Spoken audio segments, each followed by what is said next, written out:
Je confirme qu'à ce jour, Anne a été la plus grosse victime d'escroquerie sur une usurpation d'identité de célébrité au monde.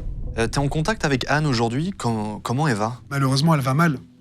Elle va mal parce qu'elle voit tout ce qui se dit et ce qui se fait. Et je vous l'ai déjà expliqué, les réseaux sociaux, c'est un monde qu'elle ne connaît pas. Les dangers des réseaux sociaux, c'est quelque chose qu'elle ne connaît pas. Elle connaît pas Twitter, elle sait pas que X, on va l'appeler comme ça maintenant, c'est un monde à part. C'est un monde sur lequel on fait des sessions vannes, sur lequel il y a un humour vraiment noir, mais qui reste sur le ton de l'humour parfois. Donc Anne n'est pas du tout préparée à tout ça, et c'est vraiment, en 24 heures, plus de 30 ou 40 000 tweets qui ont été faits.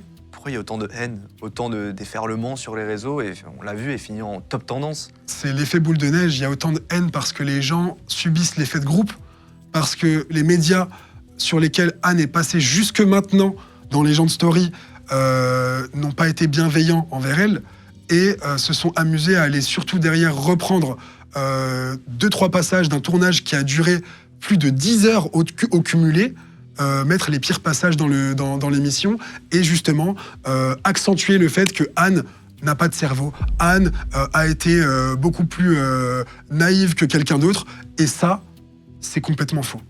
Anne a fait 3 tentatives de suicide à l'heure actuelle, et Anne est suivie dans un hôpital de jour, donc elle est sous traitement. C'est quelqu'un de vraiment extrêmement fragile et extrêmement sensible.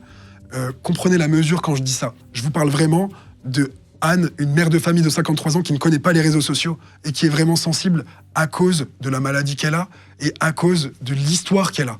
Dans ce genre d'affaires, est-ce que les victimes elles arrivent à récupérer leur argent?